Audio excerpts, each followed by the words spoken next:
Good morning, everyone. I hereby call to order the Klamath County Commissioners in our Tuesday business meeting. It is June 21st, 2022. The time now is 8:30. Even though we didn't see his picture, we do have Commissioner Dave Hensley here. It'll be coming next week. This is the teaser for next week. We also have Commissioner Derek DeGroot here, myself, Commissioner Kelly Minty Morris. If everyone would please rise and join me in the Pledge of Allegiance. I pledge allegiance to the flag of the United States of America and to the republic for which it stands, one nation, under God, indivisible, with liberty and justice for all. Please be seated. Thank you. Sandra Cox, any changes to the agenda to note for our audience? No, ma'am. All right. And we do have one person signed up in the room for public comment. Do we have anyone via Zoom? No. Okay. So as a reminder, public comment, 3 minutes. Stephen Reedy, come on up. Or I'm sorry, 90 seconds. Sorry. I thought you gave me twice the time. Hi, I'm Stephen Reedy of 3836 Belinda Way, Klamath Falls, Oregon, speaking for behalf of Phase 13 of Sunset Village. I'm here today just to inform the Board of County Commissioners that we have done our due diligence. We've contacted the local engineering firm, as well as getting hold of WH Pacific Engineering, who originally did the engineering for the detention ponds back in 2005, 2006. I spoke with on May 13th at 1 p.m. Dan Brodingscope, who is the manager for the state of Oregon for the same engineering firm.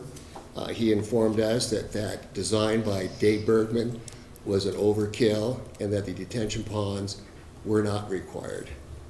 He said he apologized for any of the hardship that was created for us there on Belinda Way, but he said, as I shared with him what our intentions were, we're trying to reclaim our property, and as you know, there's a worldwide shortage of food. I and 14 other neighbors plan on putting gardens in and fruit trees in, and we plan on reclaiming our property that we pay taxes on and take away the fire hazard that exists. And by doing so, it'll actually improve the properties here in Klamath County. It is felt by these two engineering firms, engineering firms, as well as others, and we spoke to legal counsel that because nothing's been done as far as to maintain the detention ponds, that technically it's been vacated and abandoned by both JK Development and Klamath County. So we're just informing the county commissioners, the courtesy to the three of you, that we're going to go ahead and fill in the detention ponds. The chain link fences have all been taken down, and we're just going to go ahead and take back our property. And so let it be noted this date. Any questions of me? We don't do Q&A during public comment. Thank you. Thank you. All right. So moving on in our agenda, we'll move into item 5.1. This is our opportunity to look at meeting minutes from the last time we were together. Are these acceptable to the board? Yes. No. All right. Great. We do have something that falls under the category of prior approved. As a reminder, this was approved in a previous public meeting, but we do read it into this public meeting for the record as well. Item 6.1 originated out of the District Attorney's Office to allow the DA, Eve Costello, to sign the MOU between Klamath County DA's Office and Row Review and Support Services. Klamath County has 3 deputy district attorneys as of June 27, 2022. Retired Assistant Attorney General Victoria Rowe has agreed to assist from 6/15/22 to 12/15/2022 for prosecution support services. Those services include drafting of motions, PowerPoints, briefs, jury instructions, research of legal issues, witness questions and cross-examinations, identifying and contacting experts, participating in witness meetings, strategic planning discussions, case staffing, legal issue staffing, drafting information and indictments, drafting settlement conference memos, drafting offer letters, warrant review and discussions, drafting hearsay notices and other duties as assigned. The fiscal impact is $9,000 paid off of the DA's budget, material, and services. Again, this motion was made and approved in the June 14, 2022 admin meeting. We have a time certain at 8:45 that I will be keeping us on track for, and an additional one slated and scheduled for 8:50 that I will be addressing at that time as well. But between now and then, since we do have some time, we'll move into item 8.1. This is an item out of finance. Good morning, Commissioners. Good morning. Good morning. This is in the matter of an adoption of a supplemental budget resolution within the COVID-19 Pandemic Grant Fund. This resolution records the budget for the purchase of the Crosby Avenue building for the Water Master. The Board of Commissioners voted to pay for this purchase with COVID-19 grant revenue loss proceeds. I'll make a motion, Board of Commissioners hereby approve the supplemental budget resolution for fiscal year 21-22 as outlined in the attached documents. Fiscal impact is no fiscal impact. However, there is a $355,284 change in expenditure categories in the pandemic grant fund. Second. All right, we have an active motion now. Do we have questions for the finance director? I don't have any, no, Chair. No questions or no comments, so we'll go ahead and vote. All in favor signify with an aye. Aye. Chair votes aye, motion passes. 8.2. This is the adoption of a supplemental budget resolution, excuse me, within the General Fund, District Attorney's Office, and the District Attorney Special Revenue Fund. The Specialty Court Grant Award was received after the beginning of the fiscal year, as well as the beginning fund balance from 21. The grant covers administrative personnel costs up to 10% of the award and reimbursement of a 0.25 FTE DDA. This resolution also corrects material and service expenditures closer to actual for witness fees and computer expenses. I move that the BOCC hereby approve the supplemental budget resolution for fiscal year 2021-2022 as outlined in the attached documents for changes to the General Fund, DA's Office, and District Attorney Special Revenue Fund. Second. Okay, we have a motion. Any questions for Vicki or comments from anyone? Okay, I'm not hearing any, so let's go ahead and vote. All in favor signify by saying aye. Aye. Aye. Chair votes aye, motion passes. 8.3, please. 8.3 is a supplemental budget resolution that would increase the allowable, well, it will actually create a transfer from the general fund non-departmental. Their revenues are a little behind where they thought they were going to be, and I don't know if we will need this transfer, but I wanted to get it in the budget just in case they come in short at the end of the fiscal year. Yep. Want me to take this one? You guys got That would make be it a great. trifecta? Yeah, I was just thinking that I hadn't asked you if you were comfortable starting to read.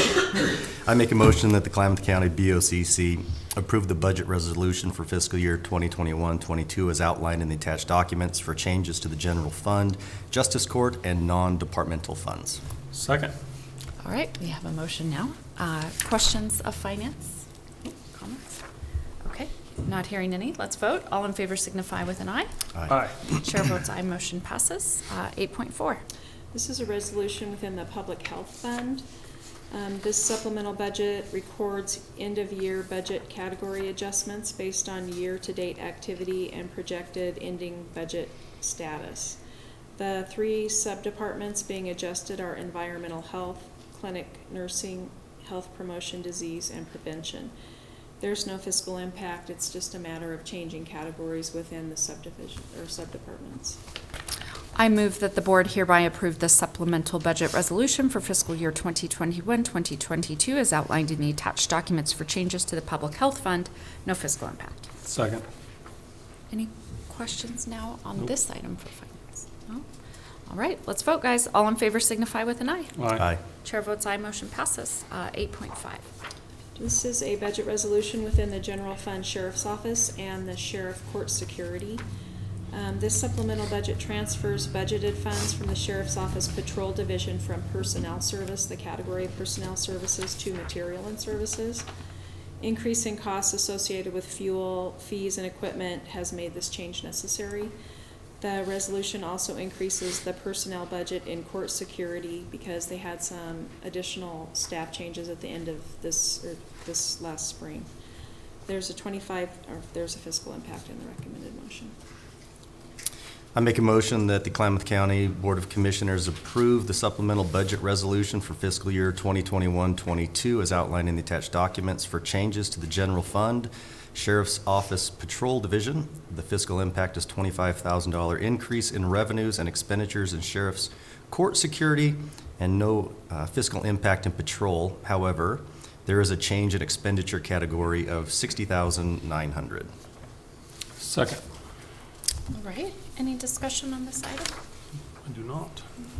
All right, let's go ahead and vote then. All in favor signify by saying aye. Aye. Chair votes aye, motion passes. And finally, in this set of items, 8.6. And this is the resolution for developmental disabilities. As you all know, they have moved into a new building. They've had increased staff. They've had increased costs for the rent of that building and some network connections. And so this resolution moves funds from their operating contingency to materials and services to cover these expenses. I move that we approve the budget resolution for fiscal year 2021-2022 as outlined in the attached documents. No fiscal impact. However, there is a $140,123 change in expenditure categories within the DD operating fund. Second. Right, we have an active motion now. Any questions or comments on this item Nope. before we vote? All right, all in favor signify by saying aye. Aye. Chair votes aye, motion passes. Thank you. Thanks, Vicki. Public health, we probably have time to do item 9.1.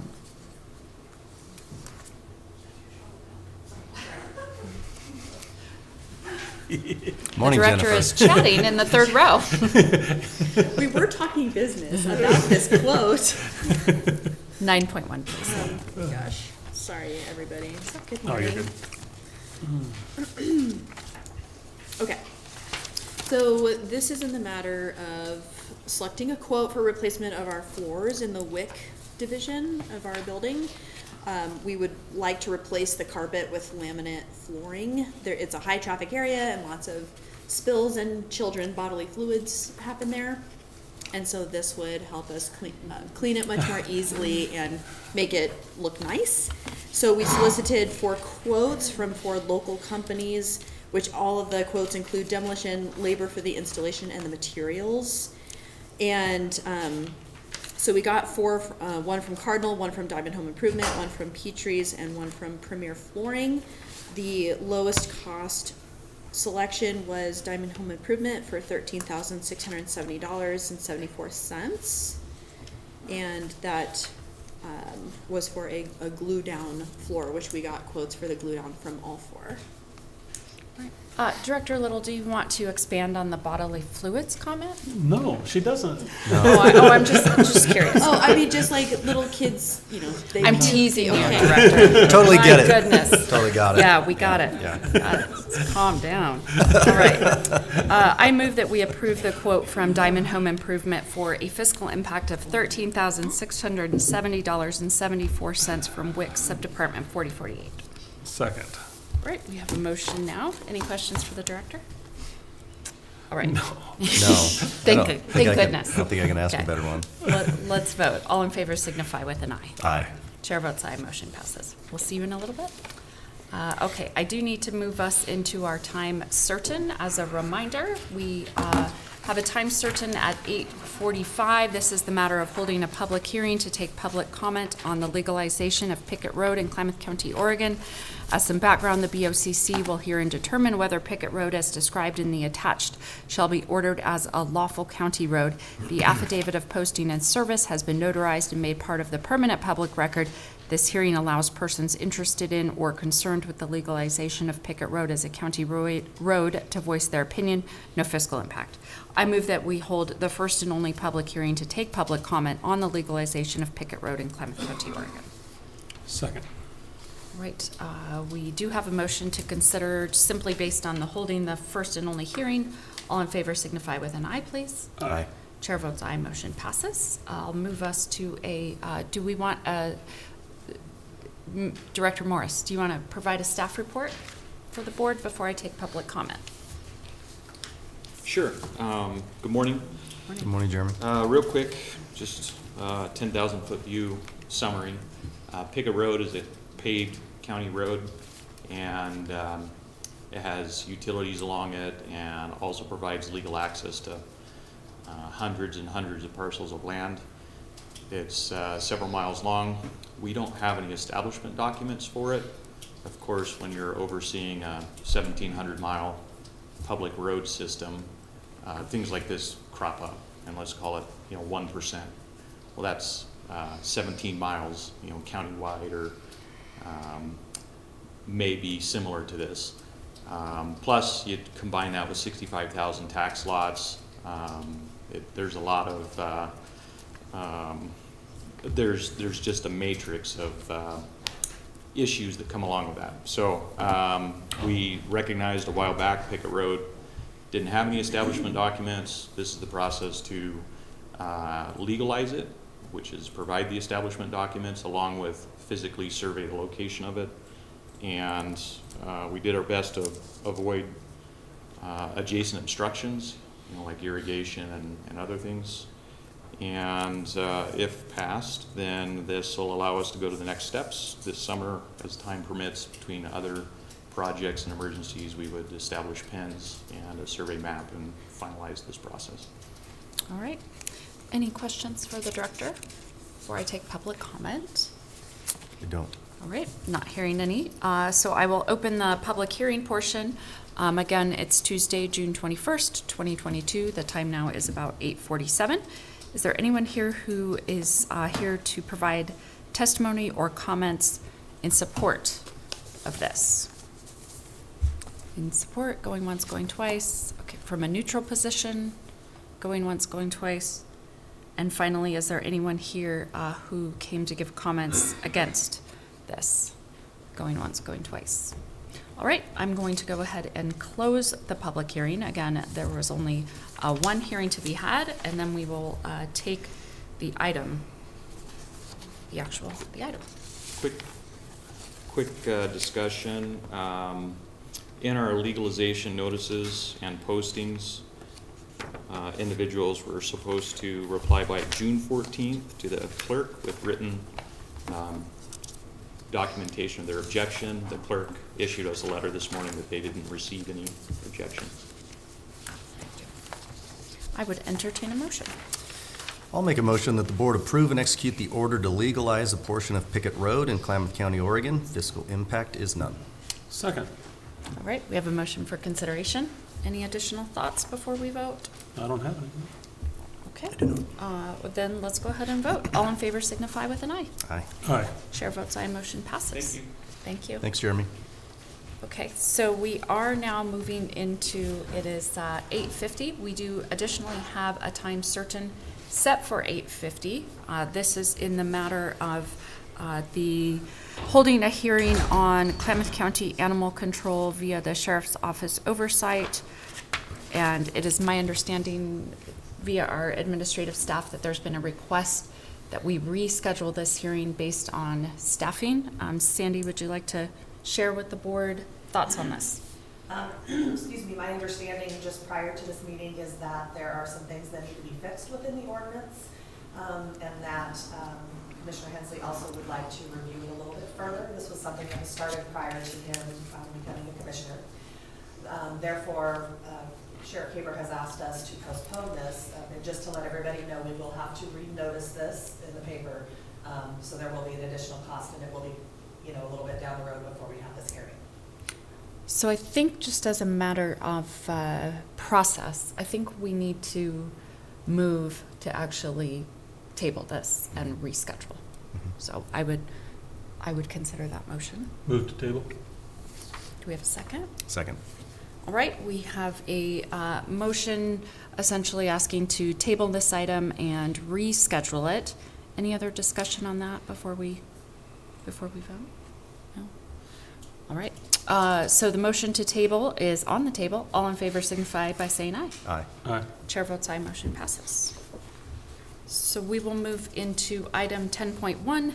This is the matter of approving a resolution designating commissioner liaison responsibilities for the period of June 15, 2022 through January 4th, 2023. The BOCC has determined that assigning liaison responsibilities is an effective way in which to achieve maximum communication and information sharing between county departments and the board. There's no fiscal impact. I'll move that we approve and sign the attached resolution designating commissioner liaison responsibilities for the period of June 15, 2022 through January 4, 2023. Second. Motion made and seconded.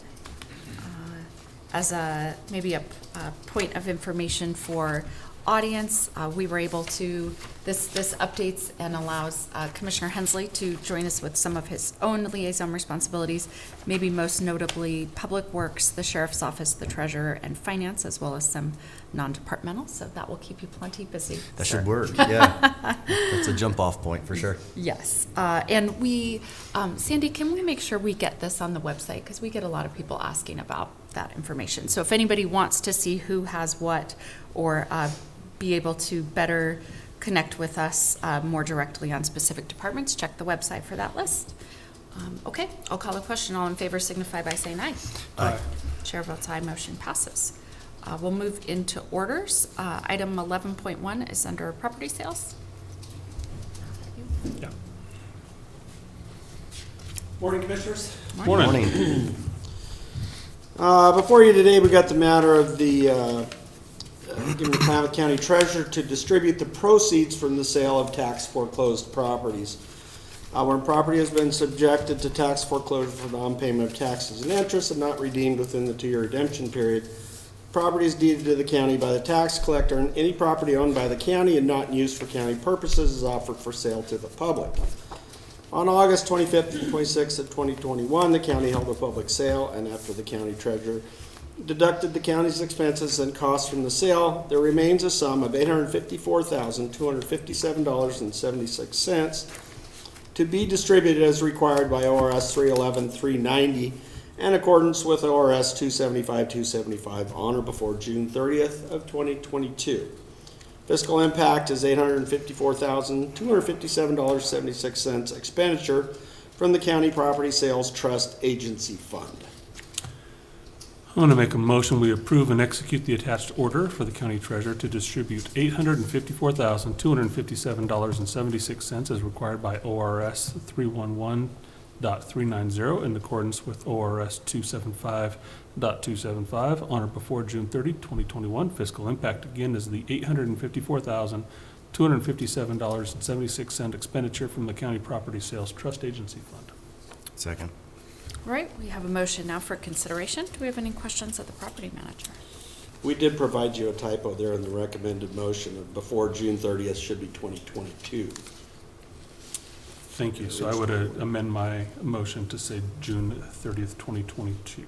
Sorry about that. That's Yeah. okay. I see what you're talking about. I'll second that. Appreciate that, because I didn't catch it. All right, we have a motion for consideration. If I hear no other comments or questions, I will call the question. All in favor signify with an aye. Aye. Aye. Chair votes aye, motion passes. Thank you. Thank you. Item 11.2 is the matter of reappointing Luis Chasem, Katie Walker, and Renee Hernandez to the Library Advisory Board. That board has those vacancies, and these folks are eligible, willing, and able to serve a term, no fiscal impact. I move that we approve and sign the attached order reappointing Luis Chasem, Katie Walker, and Renee Hernandez to the Library Advisory Board. Second. Right, we have a motion now for consideration. All in favor signify with an aye. Aye. Chair votes aye, motion passes. We'll move into item 12.1. This is the sheriff as well.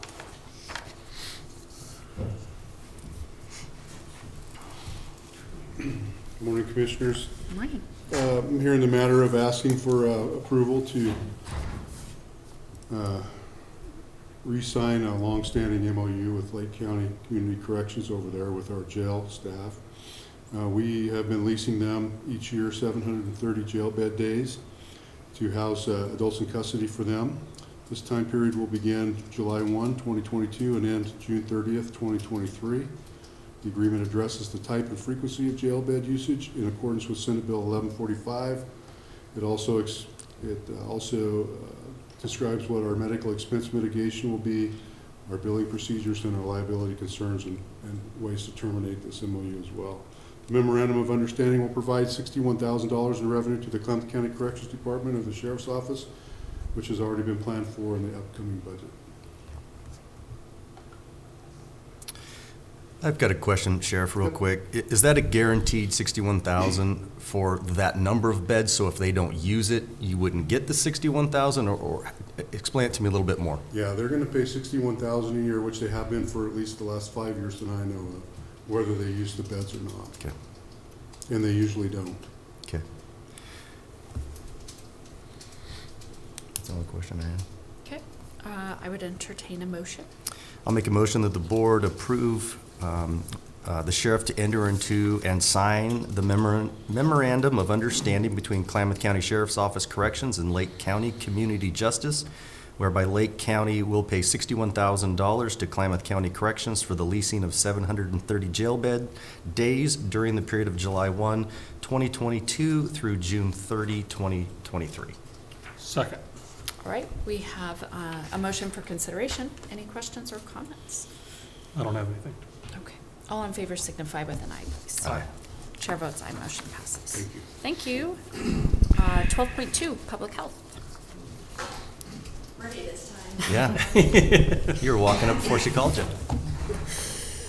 This is in the matter of approving amendment number 5 to our agreement number 157110, our intergovernmental agreement between the state of Oregon, acting by and through its Department of Human Services and Oregon Health Authority and Klamath County Public Health. This amendment updates the effective date of the agreement to continue the My Future, My Choice program with participating schools through June 30th of 2023. My Future, My Choice is a voluntary Department of Human Service developed middle school sexual health curriculum, which meets the requirement of OAR 581-022-1440. My Future, My Choice provides age-appropriate sex education as an integral part of health education curriculum.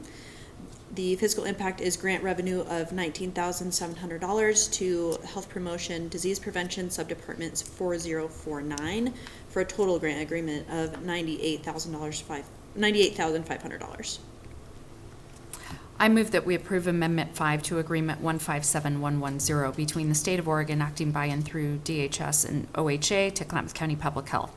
The net fiscal impact is grant revenue of $19,700 to Health Promotion Disease Prevention Subdepartment 4049 for a total agreement amount of $98,500, authorizing Department Head Little to sign. Do we have a second?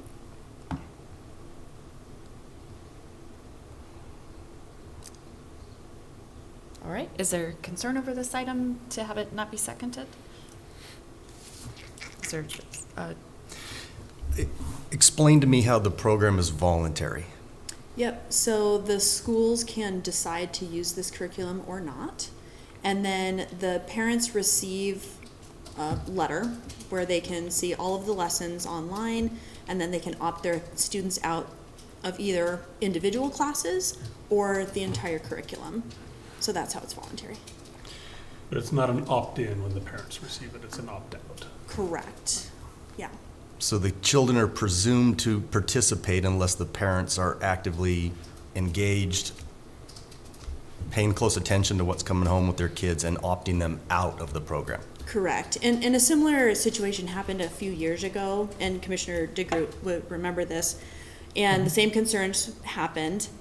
So we talked with the superintendent and the curriculum directors, and so in addition to the forms that are sent out, we were told that they would also use a texting system to the parents to let them know, like, hey, ask your kid about this form.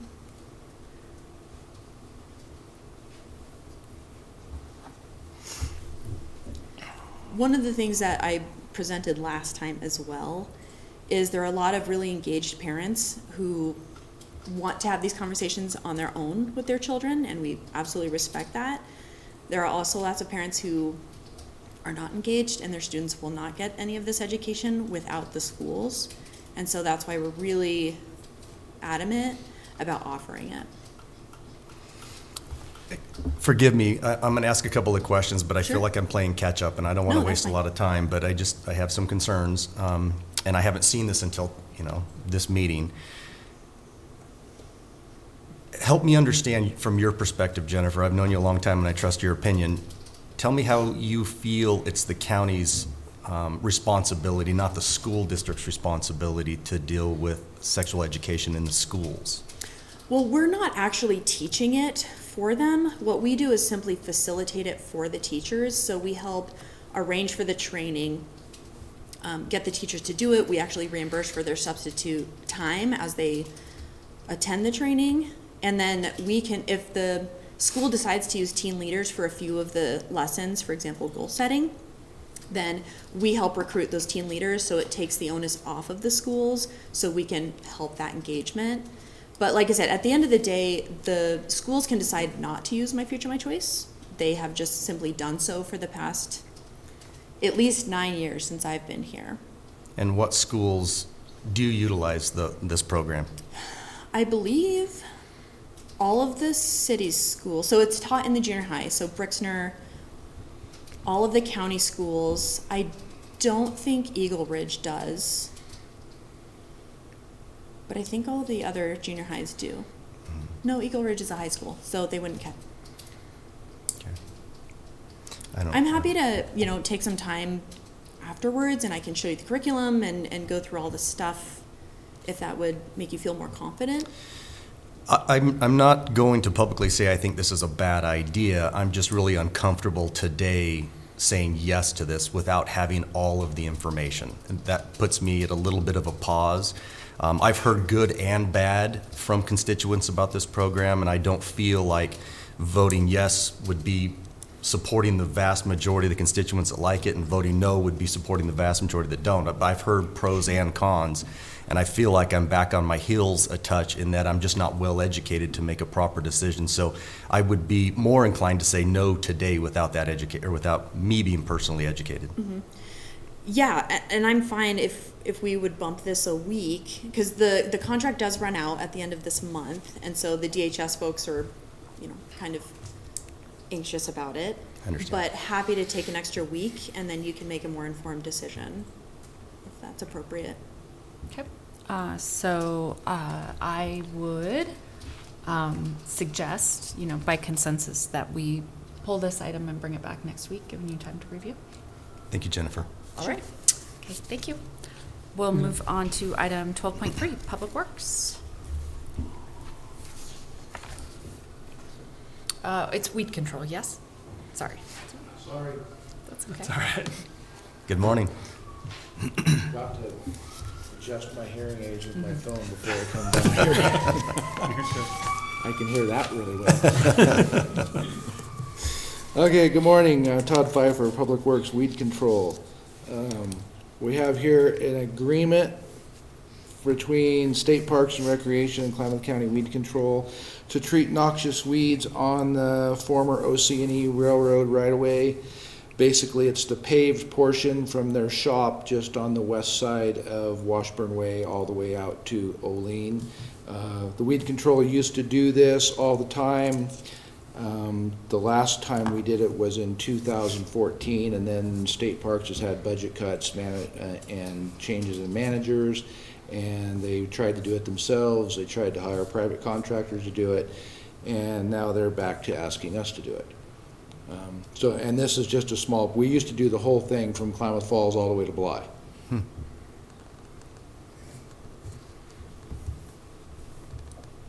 I would entertain a motion. I'll make a motion that the board approve and sign the agreement between Oregon State Parks and Recreation Department and Klamath County for noxious weed control, fiscal impact not to exceed $3,500 income to the weed control budget. Second. All right, we have a motion related to weed control. Any questions for Todd? I don't have any, no. Okay, not hearing any discussion, let's vote. All in favor signify by saying aye. Aye. Chair votes aye, motion passes. Thank you. 12.4, juvenile.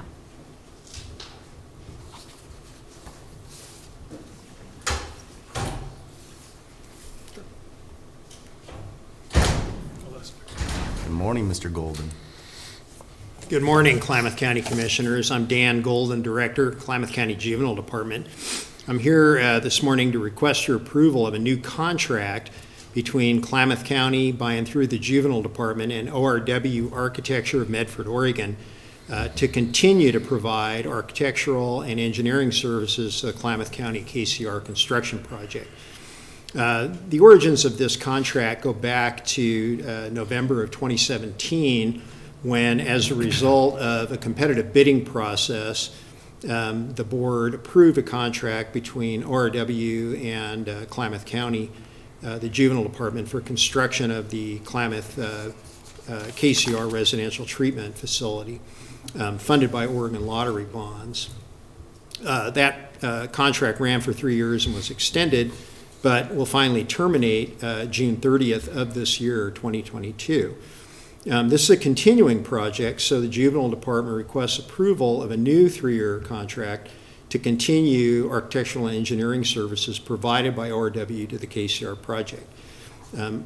By way of legal authority, ORS 279C.115 allows public agencies to enter into such a contract if it consists of work planned in an earlier contract, and the new contract is a continuation of that project, and that is exactly the position we're in here. The KCR construction project will continue in July 2022 with pre-construction planning followed by selection of a general contractor sometime in the fall.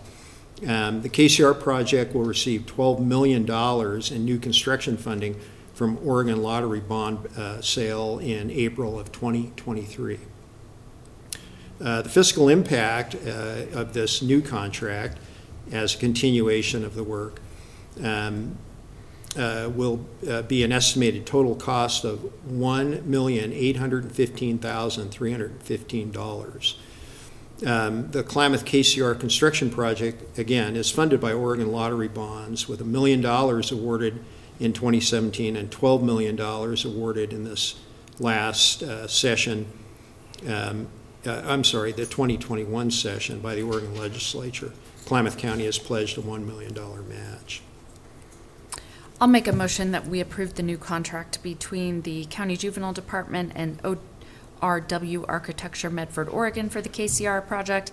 The new contract continues the contractual relationship between the two from July 1, 2022 to June 30, 2025. The estimated cost of the ORW contract is $1,815,315.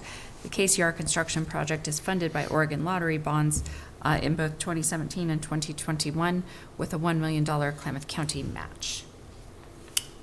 Second. All right, we have a motion. Do we have questions for Director Golden? I don't have any questions. I just have a comment. I was blessed to have an opportunity to sit down with you last week and have you give me a very detailed brief about this project, and you walked me through it from A to Z, and I just want to say publicly how impressed I was with your effort and how hard you worked to get this done, and the work that you did at the legislature was just impressive, and I've been bragging to everybody I can find about how hard you worked on this, so thank you for your hard work, Director. Well, thank you, and I'd like to also extend a note of thanks to Commissioner Kelly Minty Morris, who lobbied for this project from 2017 forward.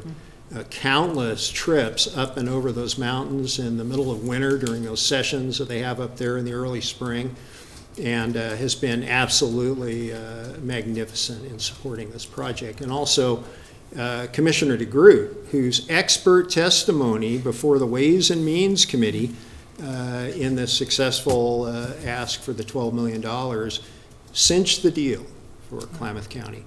So I look forward to continued support from our county commissioners, as commissioners of all kinds really have supported this, going all the way back to the early commissioners back in 2017 forward.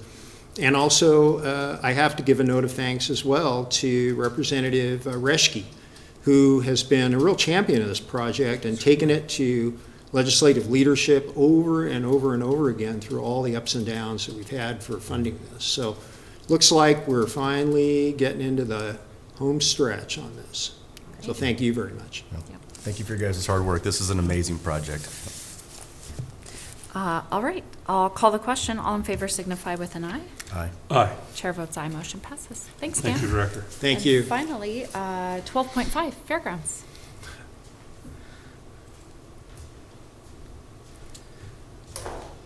Good morning. Good morning. Good morning. I'm here in the matter of approving the contract with Ryan Cross Group LLC to provide professional and technical engineering and administrative services during the design and construction of the proposed East Side RV expansion project at the Fairgrounds and Event Center. RFP number 2, 2022 was authorized by the Board of County Commissioners on April 19th, 2022 for the purposes of selecting an engineering firm to provide those services. Ryan Cross Group was the sole responder for this RFP process, and based on the criteria stated in the solicitation, the evaluation team identified the proposal submitted by Ryan Cross Group to be qualified for this project. Negotiations were completed with Ryan Cross Group regarding the scope and cost, and the contract is provided for the Board of Commissioners' approval. Has a fiscal impact, is estimated at $135,110, expense to the Klamath County Fairgrounds operating budget, and reimbursed through grant funding received via the South Central Oregon Economic Development District when funding is received. I'm going to make a motion the board execute the contract between Klamath County Fair Board, and Ryan Cross Group LLC to provide professional and technical engineering and administrative services during the design and construction of the proposed East Side RV expansion project at the Fairgrounds Event Center. Fiscal impact is estimated at $135,110 expense to the Fairgrounds operating budget and reimbursed through the grant funding received via the, SCOED funding. I'll second. All right, we have a motion. Do we have questions for the Fairgrounds? Will this have any impact on the fair coming up in what, a month and a half? In a way, yes and no. So what we've done is we've began the expansion of our food court area, so we've actually lost all the power for the old west side RV area, which was in rough shape as it stood. So we've actually relocated that power to our food court, and that area will be for parking. And this year, what we're doing is setting up dry camp for all of the campers for fair on the north side of the outdoor arena, and a vacant pasture that we have up there, and utilize this RV area as parking as well for like our entertainers and food vendors and stuff like that, because the power in the east side, it's just not suitable for everybody that uses it, and it trips the breaker constantly, so we're always out there flipping it back on. So this year we just went ahead and closed it for fair, and pushed everybody out for dry camp. We expected a little pushback, but actually it was pretty well received, because I think people are excited for, a new RV area next year. So we were kind of hoping they were going to be nice to us and work with us. So it was nice to see that. This area, the RV park on the east side, is heavily used during fair for our kids that are showing animals and whatnot, and I'm highly supportive of the fair, as you know, and supporting our children. I too haven't heard a lot of negative feedback. I mean, there's some disappointment, but people recognize that there's something better coming. So when you have a plan for the future, some people are more tolerable. Yeah. My question, though, is on the north side, on the dry camping area, will we provide the same number of spaces? Will it be slightly bigger, slightly smaller? What can we expect as a board to be able to say to people that ask us that question? So the way it's going to be laid out, we have a vacant pasture just north of the open area on that side of the outdoor arena. Right. So when we marked it all out, we pulled the numbers from last year and the year before, and we're getting about 72 campers out there, and that's all hookups, dry camp, everything. And I think we're going to be able to get right about like 68 or something. Okay. So it's going to be just a touch Comparable. short, but we've kind of been working with Tracy Reed, and she is really tried communicating with people that if they live in town, if it's possible that they normally have a site there, to just not have one this year and give it to people that maybe that live a little farther out, and just kind of work with us. And so far it's went pretty well. Thank you. You're welcome. So when the east side expansion is completed, how many spaces are going to be inside the new RV park, full hookups, all the noise? Well, so originally we worked with Jeremy Morris in Public Works. He was fantastic. He kind of drew up a couple different, designs for us. And when we looked at it, there was a medium density and a high density, and we chose the high density to get as many back there as possible. And his design had 47, but that was just a rough guess. But sitting down with Ryan Cross in the, preliminary meetings, they kind of feel like they might be able to get more. So we're hoping for more. And right now, technically, we say there's 24 full hookups back there, but there's really not, because every pedestal has to be shared with 4 people, and there's only one sewer hookup, so they would have to unhook and hook up. So, we're going to significantly increase what we already have back there. Well, Dave, I just want to say, there's a lot going on at the fairgrounds right now. For folks who haven't had an opportunity to kind of go out there and take a look around, or maybe sit down with DJ and hear about all of the different projects. I mean, multiple projects happening, just conversations being had. The fairgrounds is, I think, that one area in the community that we all appreciate and use, and we go out there and we visit, whether it is for the fair or for an event that somebody else is putting on, an event the fairgrounds is putting on. I mean, what have you. It's kind of that county couch where we all feel comfortable and we go and spend time with our friends and our family and other members of the community. So really looking forward to seeing all of this progress kind of take shape, and I think it's going to be a facility that this community can really be proud of. And so I really appreciate yours and your staff and the Fair Board's hard work on this. So, thank you. thanks. I'd just like to say thank you to the Board of Commissioners for all their help. We've been heavily involved. I look forward to working with Commissioner Hensley in the future. Our meeting last week was fantastic. I enjoyed it. And I think, moving forward, it's going to be fun. Great. All right, on that note, let's vote. All in favor signify by saying aye. Aye. Chair votes aye, motion passes. Thanks, DJ. Thank you. I will move us into commissioner reports. We finished our business up to this point. I think last time I stuck you in the hot seat, so why don't we You start did. with you, Commissioner DeGroot? Sure, thanks. So just quickly hit the high notes. Last week was, my meetings were mostly about timber. I've had a conversation with Forest Service and reading up on the bear report from the bootleg fire, which was fairly extensive. I have a ton of questions that just came out of meetings and readings. So trying to be more and more informed about how we're responding to that scar, as well as we had a meeting with multiple counties with the Oregon Timber Counties Coalition.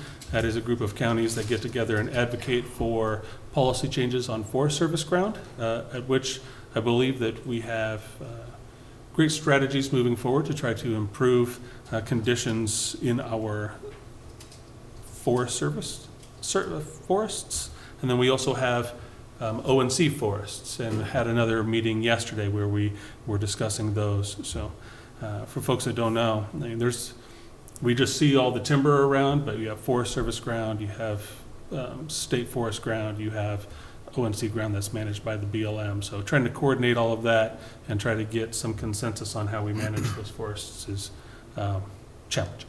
So. All right, Commissioner. Like last week, I reported on meeting with department directors. That carried through last week as well and into this week. I have a tour out at the juvenile department today with Director Golden, so I'm continuing to meet with the directors to talk about what it is they do and what they're good at, and where I might be able to step in and help them be more successful moving into the future. And I've really enjoyed all of those conversations. I had a fascinating conversation with Kathy from the Veterans Department last week. She walked me through their department. I wanted to take a moment today to end with that and tell you that my meeting with her made me remember how proud and honored I am by the veterans that live here in Klamath County. I enjoy the freedoms and the rights that we have every day, and meeting with her made me remember that so many men and women fought to get that for us and protect that for us and for the next generations. And my father's a veteran, and I was just really moved and impacted by my conversation with Kathy and how hard she works for our veterans. And I just want to say publicly thank you, veterans. You mean the world to me. Really nicely said. Last week, I was in Hermiston for the Association of Oregon Counties legislative setting for the season. There's lots of there's lots of concern about what the legislature might do. And so it was a good opportunity to get with colleagues from across the state and talk about how we can be both tactical and strategic in how we approach our working with the legislature. And I think I'll leave it very simple at that. So we'll adjourn at 9:22.